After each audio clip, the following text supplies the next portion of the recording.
교수님 중에 한 분이 야 너네 제발 감동 올라가서 할렐루야 이거 좀 하지 말라고 그러셨어요. 왜요? 그랬더니 너 할렐루야의 뜻이 뭔지 알아? 그러시더라고요. 여러분 뭔지 아십니까? 원래는 할렐루야가 찬양하라 그런 뜻이에요. 모두가 찬양하라. 근데 단에서 학원 선생님들이 할렐루야 할렐루야 아멘 소리만 나오지 찬양을 안 한다고 제발 그러지 말라는데 그러지 말라는데 따라 하네요. 그게 참 무서워요. 옛날부터 해왔던 어떤 습성들 몸에 배어있던 것들 정말 아기 때부터 교회에서 자라다 보니 배어있는 것들이 참 많이 있습니다.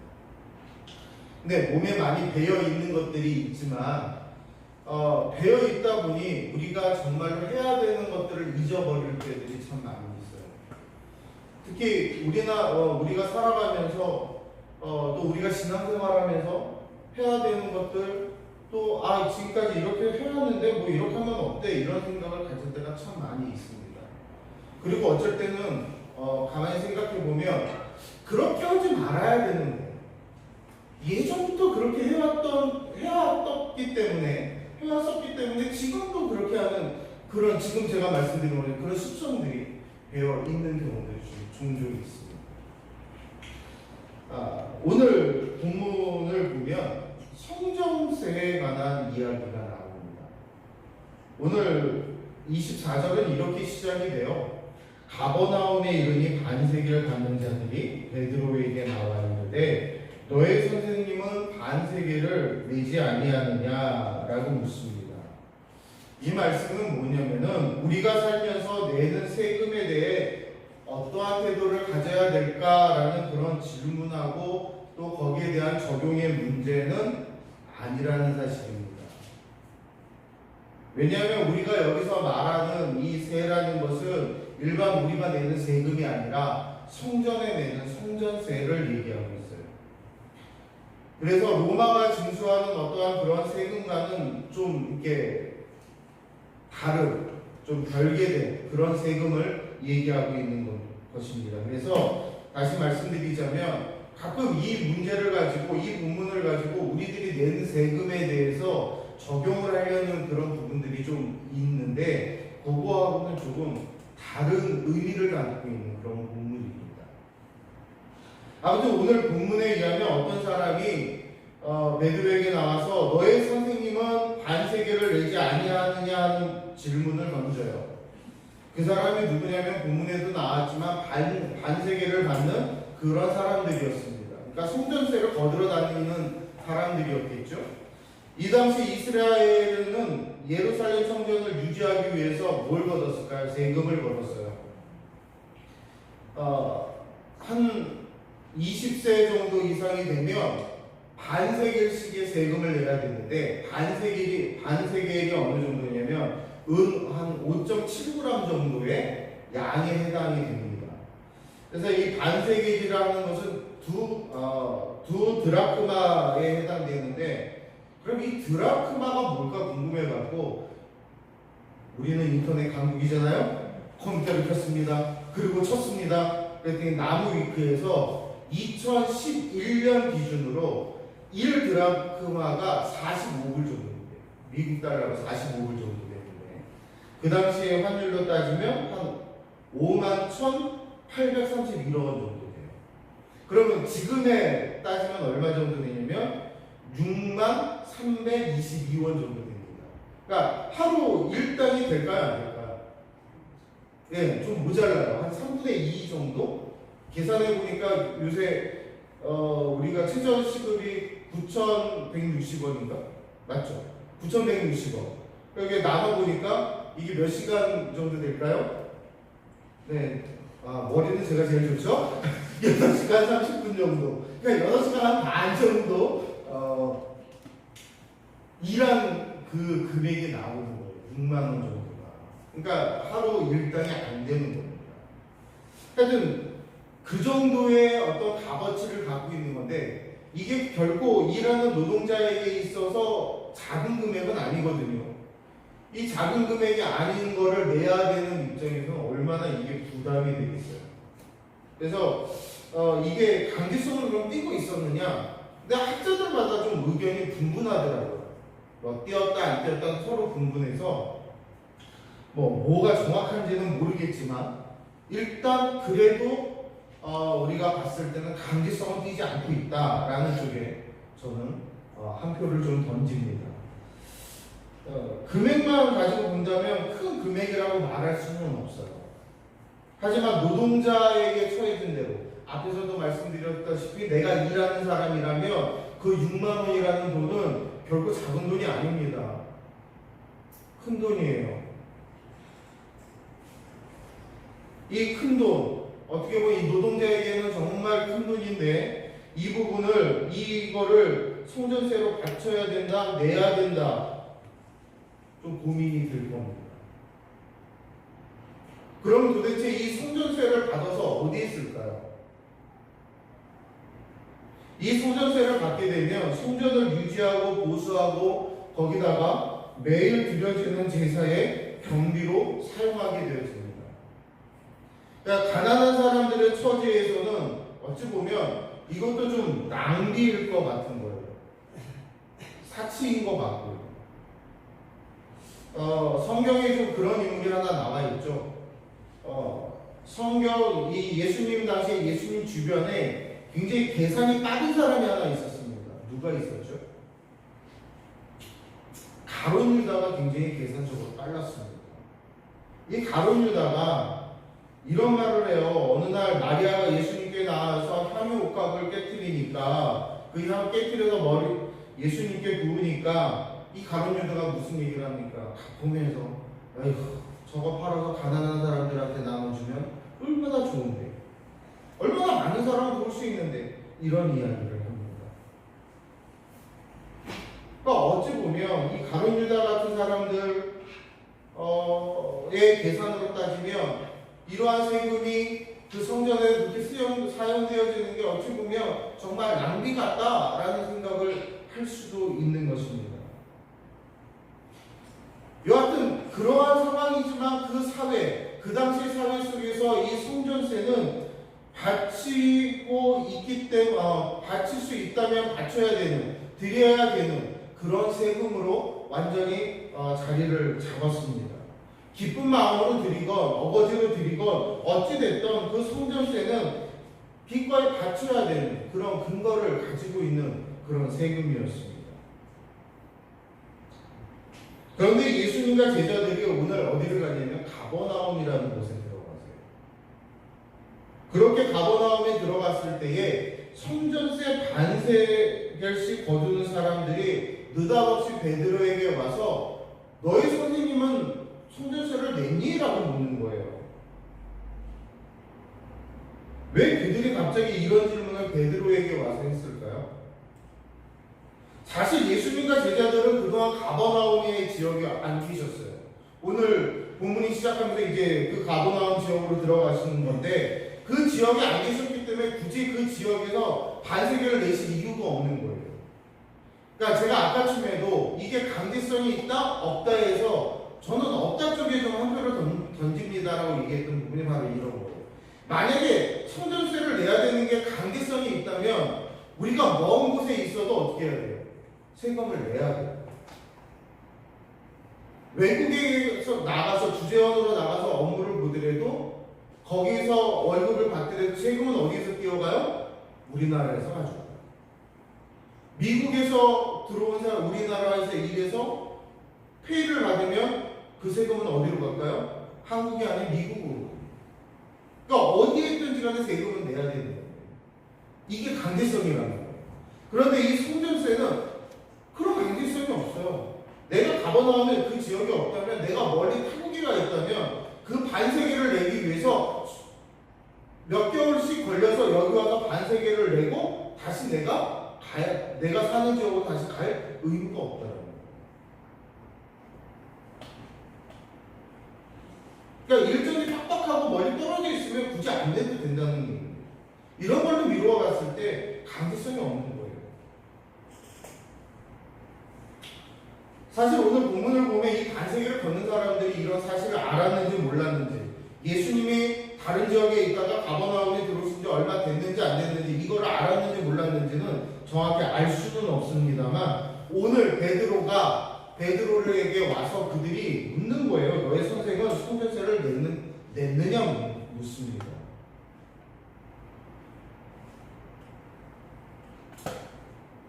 왜 이런 질문을 던졌을까?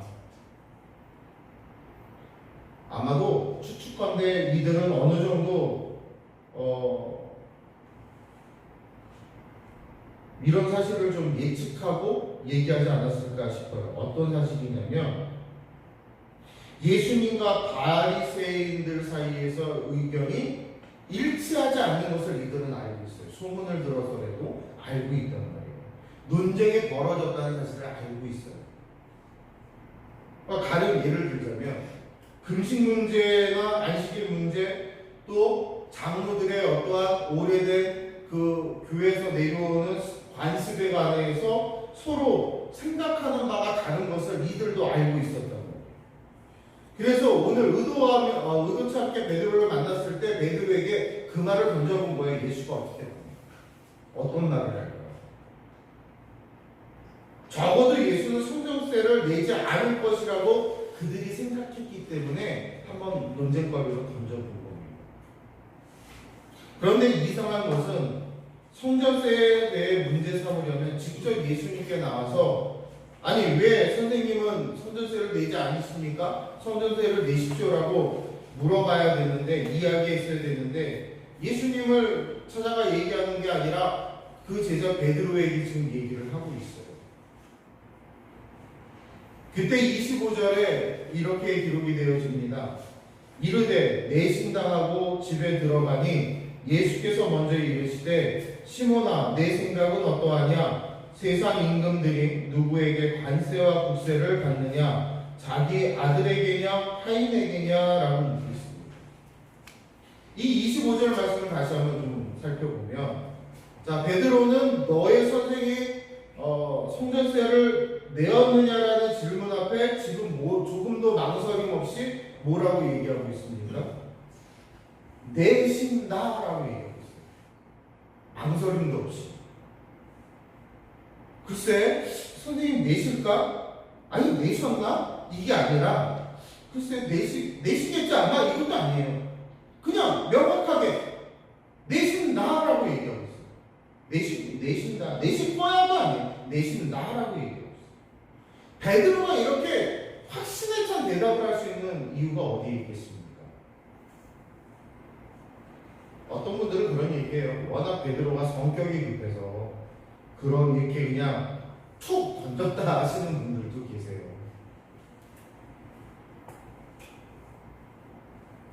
그보다도 오히려 주님께서 세금을 내신 경우들을 이미 이 베드로는 경험을 했고 봤기 때문에 또 율법을 폐하러 온 것이 아니라 율법을 완전케 하기 위해 왔다라는 그 예수님의 말씀을 그가 기억하고 있기 때문에 그래 내신다 확신에 찬 대답을 하고 있는 겁니다.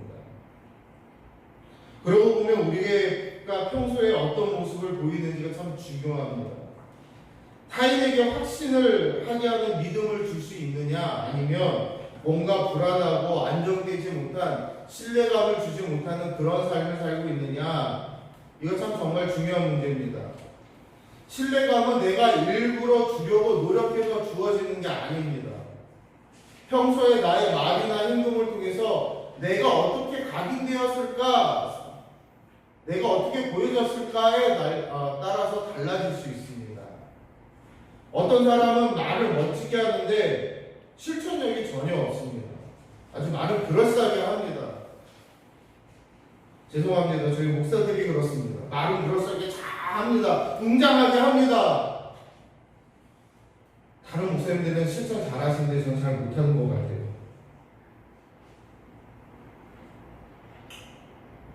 그리고 또 오늘도 또 무너졌네 할 때가 참 많았어요. 그거는 목사가 됐던 성도들이 됐던 누가 됐던 인간의 연약한 부분들이 있다 보니 무너질 수 있다라는 겁니다. 우리는 그 무너질 때마다 실망하고 좌절하고 그냥 주저앉을 게 아니라 다시 한번 일어설 수 있는 힘을 달라고 기도할 수 있는 저와 여러분이 되기를 원합니다. 평소에 우리가 하여튼 어떻게 행동하느냐에 따라서 우리의 말이 신뢰감을 줄 수 있고 또 우리의 말이 신뢰감을 잃을 수도 있는 것입니다. 자, 오늘 베드로는 내신다라고 얘기했어요. 이거를 다 들었을 때 베드로는 예수님 신뢰합니까? 안 합니까? 신뢰하는 거예요. 율법을 폐하러 오신 게 아니라 완성하러 오신 그가 이걸 안 내실 리가 없다라는 확신에 찬 대답이었어요. 지금 베드로는 예수님에 대한 이런 확신을 가지고 또 예수님의 그런 어떠한 능력들을 많이 받고 또 경험한 그는 예수님을 전적으로 의지하고 믿었습니다. 물론 예수님이 베드로에게 그런 걸 각인시키기 위해서 일부러 막 그런 행동을 하셨던 것은 아닙니다. 예수님은 자연스럽게 그의 삶 속에서 그 제자들에게 그의 모습을 통해서 삶의 모습을 통해서 제자들에게 각인시켜 놓으셨어요. 그러므로 저나 여러분도 평소에 어떻게 말하고 어떻게 행동해야 되는가를 항상 염두에 둘 필요가 있습니다. 여러분, 학생들이 진짜 공부 잘한다 얘기할 때가 많습니다. 꾸준하게 공부를 계속 해오다가 처음엔 뭐 그냥 별 발전이 없어요.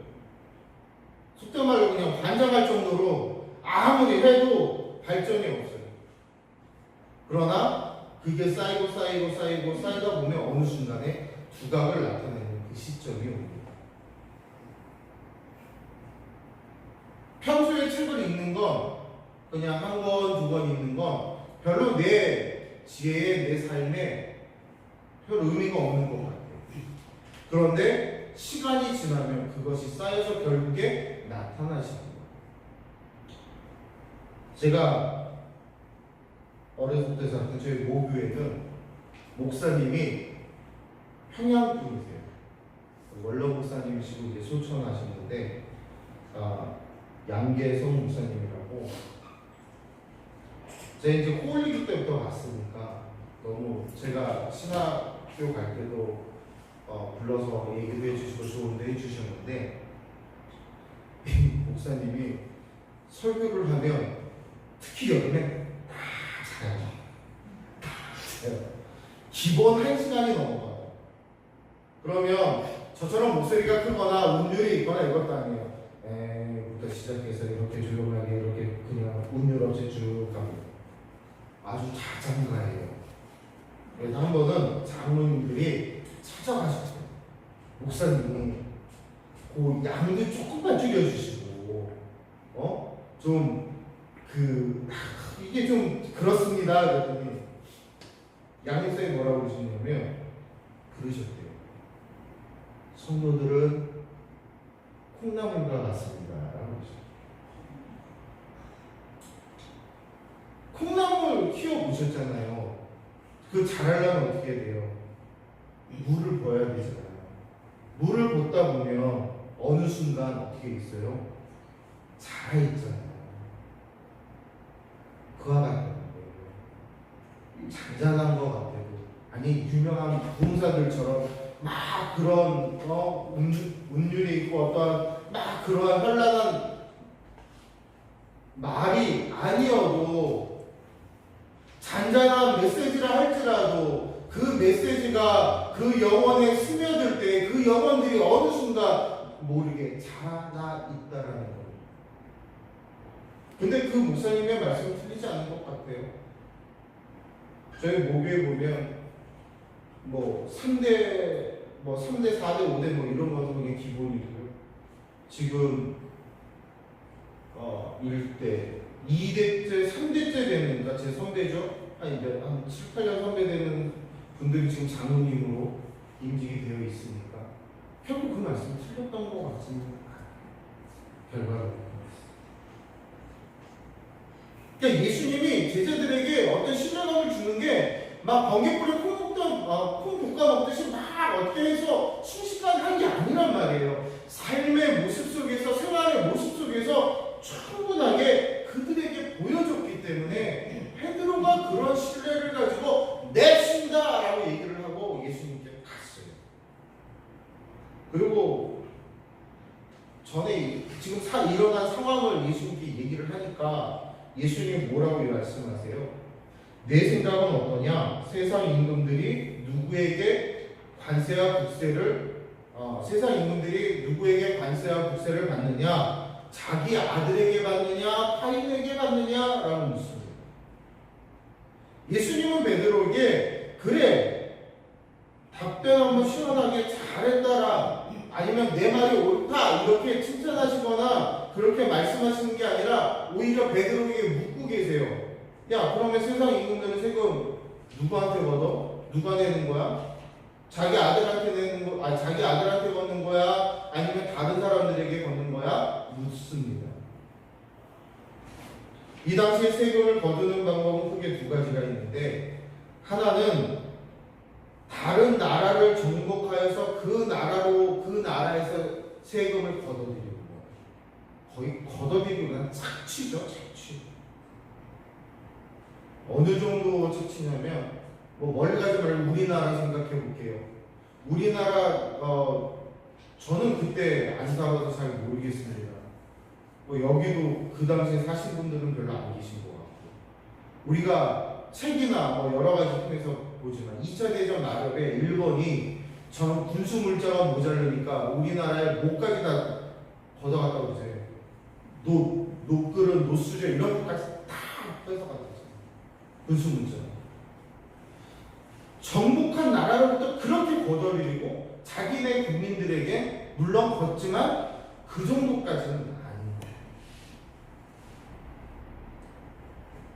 그러니까 세금을 걷어들이는 방법 중에 정복하여서 그 나라로 하여금 정복민에게 어마어마한 세금을 걷어들이는 방법이 있었고 자기 백성들에게 세금을 걷지만 그냥 미약하게 걷는 거예요. 미약하게. 그렇다면 이렇게 세금을 걷는 가운데 예외되는 사람이 있어요. 어떤 사람이 예외될까요? 왕족들. 왕족들은 세금으로부터 이 왕과 왕의 자손들은 세금으로부터 면제해요. 왜 그렇죠? 왜 그렇습니까? 거두면 누구 거예요? 다 왕 거잖아요. 내 거잖아요. 내 건데 뭘 또 세금을 내가 또 내요. 다 내 거. 어차피 내 건데. 그래서 그 가족들은 세금을 내지 않는 겁니다. 세금은 신하의 의무로서 내는 것이지 아버지와 함께 모든 것을 소유하고 있는 왕의 아들의 위치에서는 그 세금을 내는 것은 맞지 않는 거예요. 예수님은 이 당시 일반적인 세금 간섭을 들어서 베드로에게 물으셨던 거예요. 그때 베드로의 대답이 무엇이냐면 26절에 보니까 베드로가 이르되 타인에게다 라고 대답을 합니다. 왕이 자기 아들에게 세금을 거두는 것이 아니라 다른 백성들에게 세금을 거둬들인다고 베드로가 지금 대답을 하고 있는 겁니다. 그런데 예수님의 대답은 뭐였습니까? 그렇다면 아들들은 세를 면하리라. 이렇게 말씀하신 데에는 몇 가지 의미가 담겨져 있어요. 크게 제가 오늘 본문 속에서 한 두 가지 정도를 발견하는데 첫 번째는 예수님 자신이 누군가를 다시 한번 각인시켜주는 거예요. 예수님은 지금 이 문제를 단순히 세금의 문제로 세금을 내야 하느냐 말아야 하느냐 그런 문제로만 보고 계신 것이 아닙니다. 그보다 더 깊은 의미를 그들에게 말씀하고 있는 거예요. 도대체 성전의 주인이 누굽니까? 성전의 주인은 하나님이십니다. 그 하나님의 아들이 누구십니까? 바로 예수님 자신이십니다.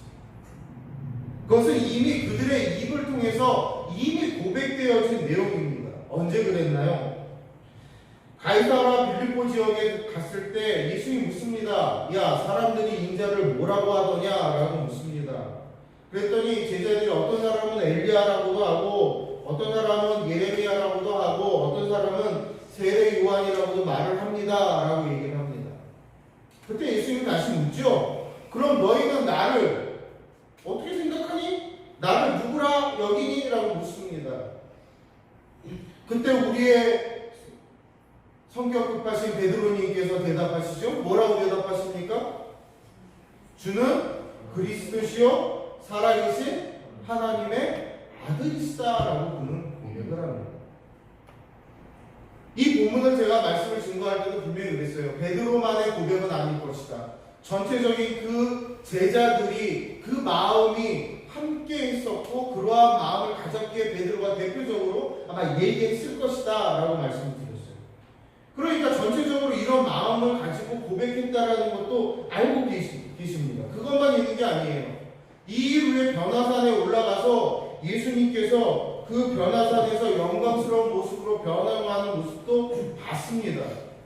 그리고 나서 산에서 내려오게 되세요. 그때 제자들의 흥분이 가라앉기도 전에 예수님이 뭐라고 얘기하냐면 그런 걸 봤으면 가서 막 야 너 이거 봤지? 내가 이렇게 변하는 거 봤지? 그럼 가서 너는 뭐 해야 돼? 떠들어야 돼 라고 얘기를 해야 되는데 그렇게 말씀합니다. 아무렇지. 왜냐하면 예수님은 지금 자신이 십자가의 사역을 감당하는 그 준비 중이기 때문에 그것을 발견하셨다. 아니 여러분 생각해 보세요. 예수님이 가서 이 제자들이 막 떠들었어요. 그래서 예수님이 한순간 슈퍼스타가 됐어요. 지금도 거의 슈퍼스타급이긴 하지만 떠들어서 더 슈퍼스타가 되면 예수님 그 십자가 사역을 감당하실 수 있겠어요? 거의 불가능했어요. 거의 불가능했어요. 그러니까 예수님이 그걸 알기 때문에 야 말하지 마.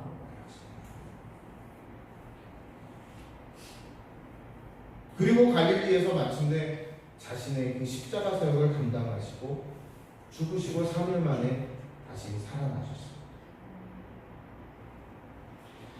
자, 제자들은 예수님의 이 변화산에서 내려오고 이랬을 때 근심하고 있었던 것을 오늘 보면 바로 앞에서 22절과 23절에는 그 근심하는 모습이 나오는데 우리 함께 공독해 보겠습니다. 22절과 23절입니다. 갈릴리에 모일 때에 예수께서 제자들에게 이르시되 인자가 장차 사람들의 손에 넘겨져 죽임을 당하고 제3일에 살아나리라 하시니 제자들이 매우 근심하니라. 자, 오늘 이 세금의 문제가 있기 전에 제자들의 상태가 어떤 상태예요? 근심하고 있는 거예요. 근심. 뭘 근심해요?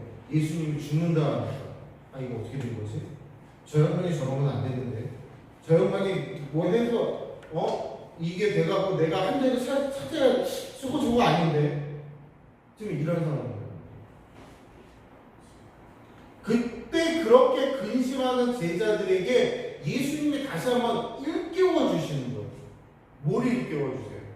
예수님 자신이 누구의 아들이다? 하나님의 아들.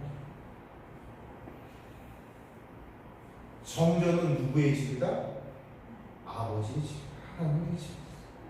그러므로 예수께서 그 성전을 위해 세금을 내야 할 의무는 아무것도 없는 거예요. 왜냐하면 아들들은 그 세를 면하기 때문에 그렇습니다. 하나님의 아들로서 예수님은 당연히 세가 면제돼야 됩니다. 그런데 예수님이 뭐라고 말씀하세요? 27절에 그러나 우리가 그들이 실족하지 않게 하기 위하여 내가 바다에 가서 낚시를 던져 먼저 오르는 고기를 가져 입을 열면 돈 한 세겔을 얻을 것이니 가져다가 나와 너를 위하여 주라 하시니라 했습니다. 성전의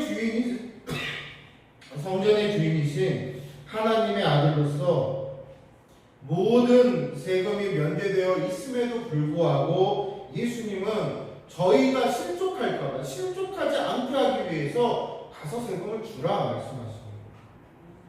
여러분 뭐 실족하다 이 단어 너무 잘 아시잖아요. 뭐예요? 넘어지게 하다 이런 뜻이잖아요. 요새 한번 난리 났었죠? 심심한 사과라는 말 때문에 한번 난리가 났었잖아요, 우리나라. 그러니까 심심한 사과가 여러분 무슨 뜻이죠? 심심한 사과. 심심한 사과. 아, 이게 이제 심심한 사과를 드립니다. 제가 물은 제가 심심한 사과를 드리겠습니다. 마음을 다해서 그냥 미안한 마음을 표현할 때 우리가 심심한 사과를 드립니다라고 얘기를 하는데 누가 그랬대잖아요. 아니 왜 사과하는데 심심한 사과를 해?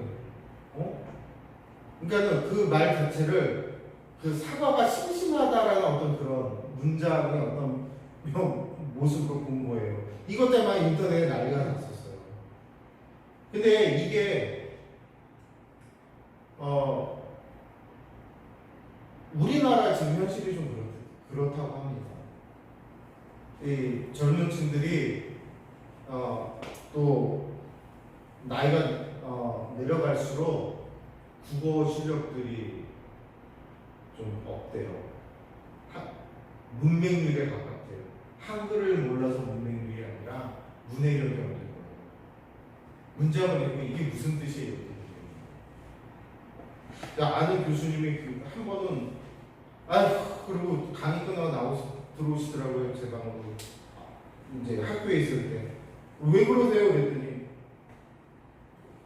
내가 들어가서 수업 1시간 반 하는 동안 한 줄 했다. 한 줄 이러시는 거예요. 왜요? 그랬더니 애들이 뜻을 몰라. 책을 안 읽고 그런 얘기를 많으시더라고요. 이 얘기가 좀 빠졌지만 다시 돌아오면 실족하다, 넘어지게 하다라는 의미예요. 넘어지게 하다, 다른 사람을 넘어지지 않게 하겠다라는 의미입니다. 그렇기 때문에 납세의 의무를 하시겠다라고 얘기하는 거예요.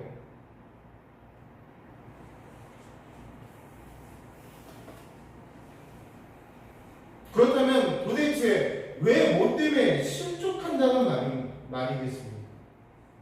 제자들을 제외한 대부분의 사람들은 지금까지 예수가 하나님의 아들이라는 사실을 알지 못했다는 거예요. 그런 까닭에 성전세를 납부를 거부한다면 이것은 당연히 예수라는 사람은 율법을 무시하고 성전 예배를 소홀히 하는 사람이다, 이렇게 단정 지을 수 있는 거예요. 앞에서도 우스갯소리를 잠깐 하긴 했지만 그거랑 똑같은 상황인 거예요. 그 말의 의미를 정확하게 이 친구들은 못 알아들은 거예요. 왜냐하면 그 실체를 몰랐기 때문에, 예수님의 실체를 몰랐기 때문에 그 의미를 못 받아들여요.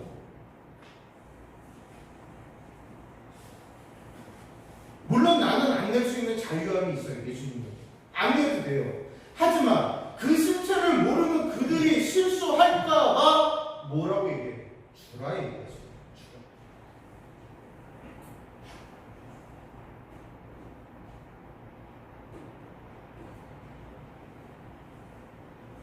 그러면 우리가 또 여기서 이런 질문들을 하시는 분들도 있어요. 뭐냐면, 그렇다면 부당하게 세금을 거두려고 하는 거에 대해서 우리는 복종을 해야 됩니까? 라고 물을 수 있어요. 어떻게 해야 되죠?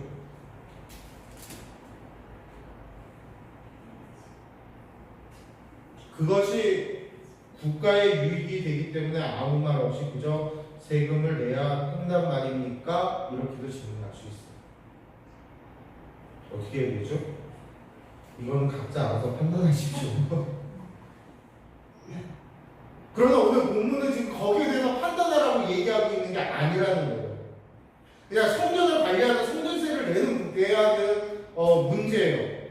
그래서 그 성전의 주인인 하나님의 아들이 지금 성전세를 내야 되느냐 말아야 되느냐 그 상황에 놓여서 예수님은 하나님의 아들이 나는 낼 필요 없다라고 얘기하는 거예요. 하지만 오늘 본문은 그거를 모르는 다른 이들이 실족할까봐 베드로 네가 가서 내라 얘기를 해요.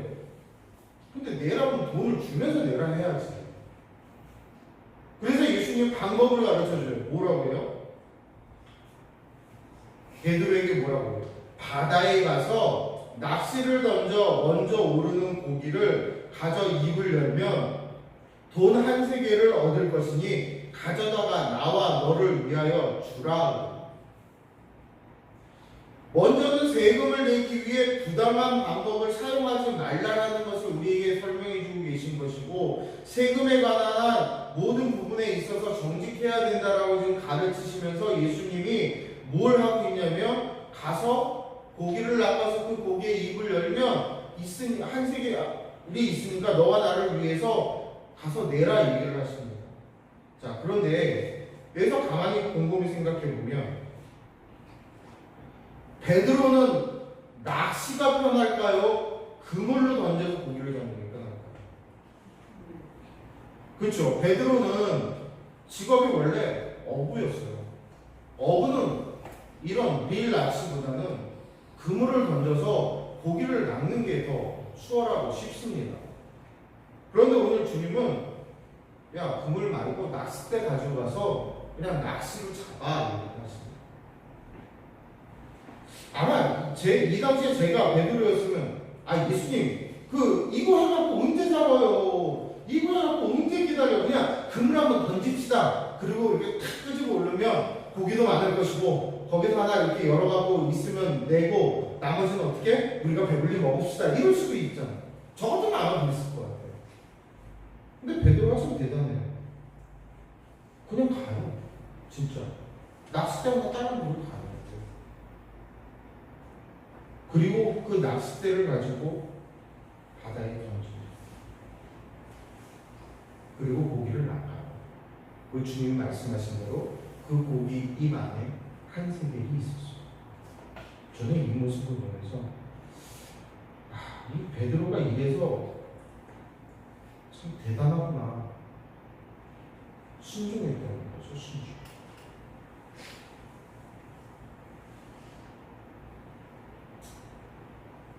내가 할 수 있는 능력, 내가 가진 재능 중에 주님이 말씀하신 것보다 이게 더 활용도가 있어요. 이거를 하면 더 많은 걸 얻을 수 있고 더 하는데 뭘 이 낚싯대 조그만 것 같다 해요 라고 얘기할 수 있는 게 베드로예요. 평생을 어부하면서 살아온 사람이 얼마나 잘 알겠어요. 그런데 예수님이 단 한마디에 가서 낚싯대 들고 옵니다. 지금 여러분이 가지고 있는 재능, 여러분이 하시는 일, 그 모든 것들 주를 위해 하고 계신 줄 압니다. 그런데 주님이 야 그거 말고 저걸로 한번 해봐 라고 했을 때 과감하게 하실 수 있으십니까? 나는 이 재능으로 더 많은 걸 할 수 있는데 주님 아니 그거 말고 이걸로 해봐. 힘들 것 같아요. 솔직히 힘들 것 같아요. 그러나 베드로는 우리에게 주님의 말씀에 순종하는 모습을 오늘 보여줬습니다. 사랑하는 성도 여러분, 예수님은 바다와 거기 거하는 생물의 어떠한 형태인지 어떠한 모습을 갖추고 있는지 어떠한 것을 하는지 모든 걸 다 아십니다. 베드로가 그 낚싯대를 던져서 건져 올린 그 물고기의 입 안에 한 세겔이 들어있을 줄 누가 알았겠어요? 그러나 예수님은 알았어요. 그래서 그물이 필요한 게 아니라 뭐가 필요해요? 낚시가 필요해요. 그것에 순종하셨어요. 주님은 오늘 우리에게도 똑같이 얘기하고 계신 거예요. 네가 할 수 있는 건 그건데 맞아 그거야. 그걸로 할 수 있어. 그런데 오늘 해야 되는 건 요거야. 요걸로 저격해야 돼. 요걸로 공략해야 돼. 그래야 얻을 수 있어. 앞에서도 실족이라는 얘기가 나왔습니다. 그들이 실족하지 않기 위해서 나는 가능하지만 그렇게 하지 않는다라는 거예요. 기꺼이 나의 자유함을 포기하고 그들을 살리기 위해 그리 했다라는 거예요.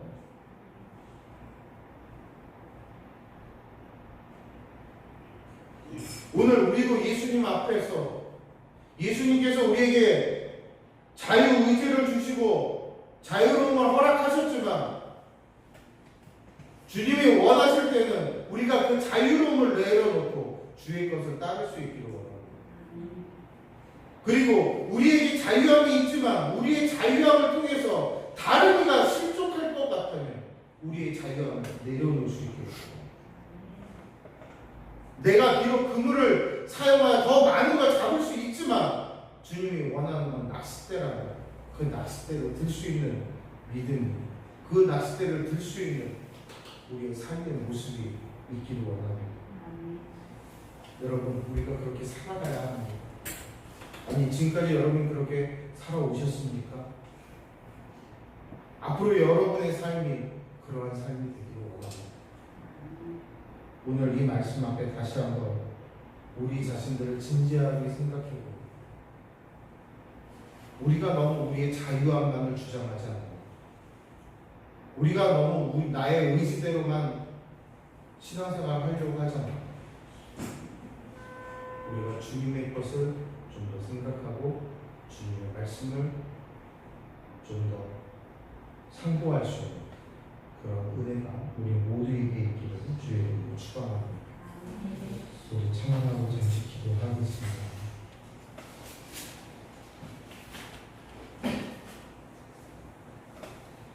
내가 주인 삼아, 그래요, 내가 주인 삼았던 많은 것들이 있어요.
우리에게도 그러한 신앙생활의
나에게 주신 자유 의지 안에서 자유함 속에서 난 할 수 있어라고 외쳤던 우리의 나약한 믿음을 주님 용서하여 주시옵소서.